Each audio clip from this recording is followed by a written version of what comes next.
Steve Jobs, a businessman, an American inventor who founded and led Apple to become the world's leading technology company. But do you know what have made the Steve Jobs we know today?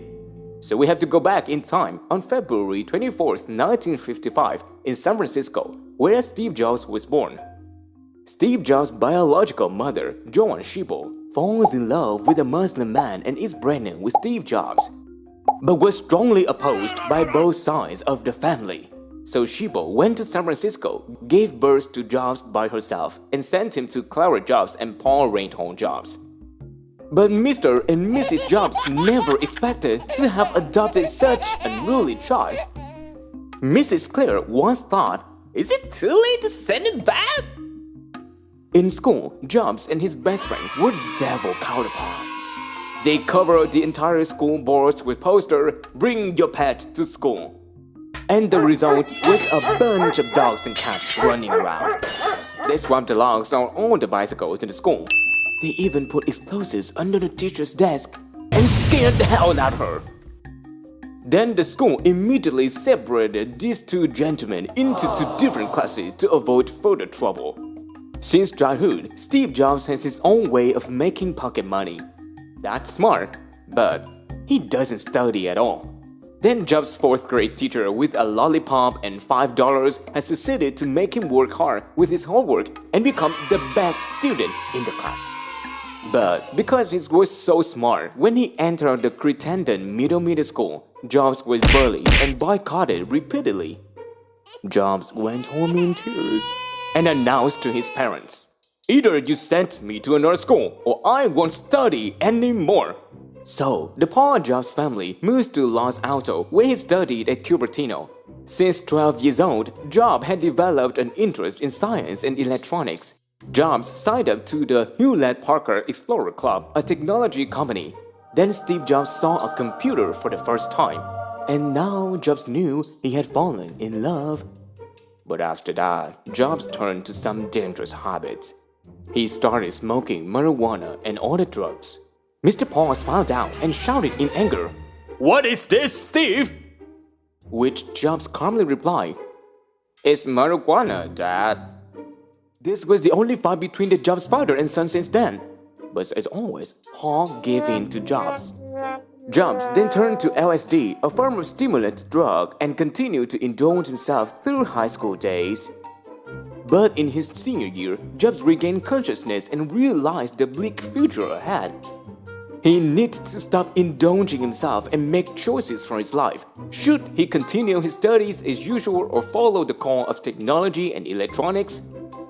Should I follow my heart or my mind? And Jobs followed the call of his heart.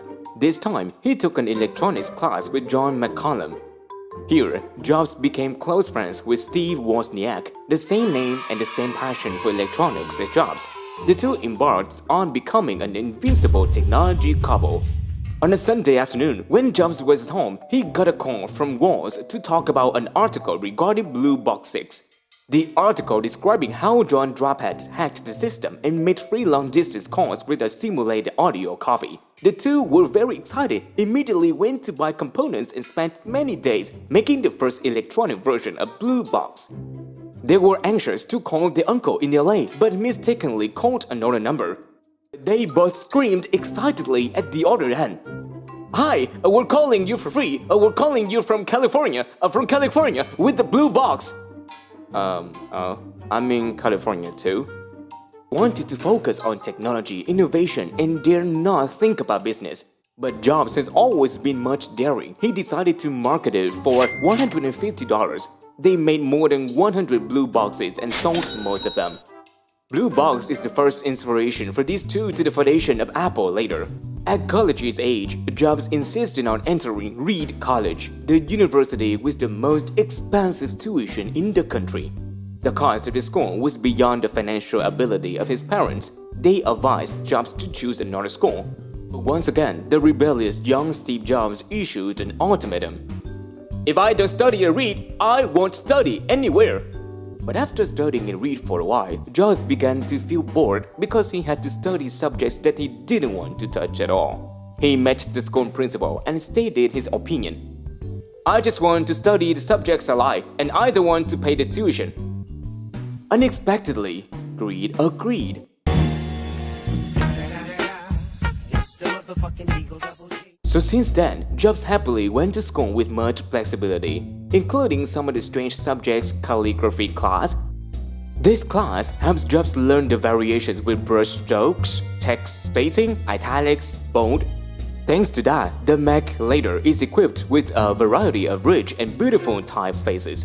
In the early 1970s, when the computer industry, especially personal computers, became addictive with the mantra, turn on, start up, log in.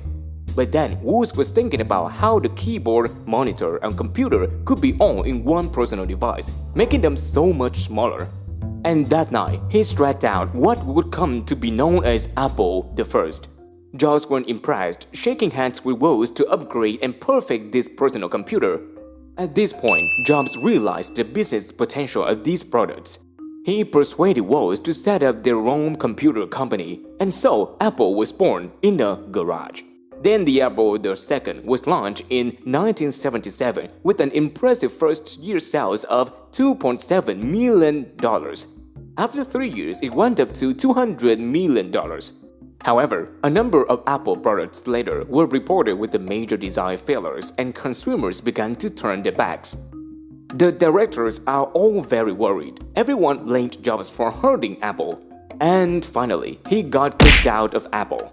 At first, Jobs was so depressed and confused, he didn't know what to do. He even tried to register as an astronaut, but of course, no one accepted. But then, he realized the perk of this. Now, he didn't need to run anything. So, YOLO, let's unleash creativity. So over the next 5 years, Jobs focused on his passion with technology innovation and founded Next and Pixar. Next possessed the most modern technology at that time, but the price was too expensive. And Pixar created the world's first animation made completely by computer graphics, Toy Story. Even now, it still remains extremely successful with a series of famous animation. On February 24, 2006, Disney acquired Pixar for a value of $7.4 billion, and Next was acquired by Apple. This brought Jobs back to work with Apple. At this point, Apple has become seriously degraded, an old computer platform which could not keep up with Windows. The company's share price also plummeted. Jobs now decided to ditch some product lines and pour money into some core products that promised to advance in the future. And Apple had transformed completely when the iPod came out in November 2001. iPod has completely changed the way music plays and shares. Thousands of songs stored on a compact device, more than any other music player. Despite making huge profits with the iPod, Jobs was always obsessed and wanted to focus on mobile phone development because he had prophesied the technology trend later. And in 2007, the iPhone debuted, opening a new era of smartphones. No physical keyboard, no stylus pen, just user's fingertips. Along with the large touch screen, Mountains Touch, easy to use, application store, internet connection. Things that previously smartphones from BlackBerry or Microsoft did not have. Thousands of people lined up outside the Apple store to buy the iPhone, and they ran out of stock in just 1 hour. Since then, every time Apple launches a new product, it will stir up the entire technology market, ever bring up surprise and amazement to users. Apple has grown to become a billion-dollar empire and still now is a trend leader of the market. In early 2008, Jobs was told by his doctor that he had metastatic pancreatic cancer and had only 3 to 6 months to live. Both he and Apple refused to mention much of Jobs' condition, but everyone can clearly see how he was getting thinner. Steve Jobs continued to fight the pain of cancer and pursued his endless passion for technology. He still consistently researched and came up with new ideas for Apple despite declining health. But he also could not conquer death. On October 5, 2011, Steve Jobs passed away, leaving a fortune of $14.1 billion, a giant technology empire for the next generation, lent infinity grief for a talent of the electronics industry. Would you like to know more about other celebrities' biographies? Please leave a comment below. Subscribe YouTube In Breaking channel now to follow more of our interesting videos. And please hold on, let's study English with us via the following vocabulary list.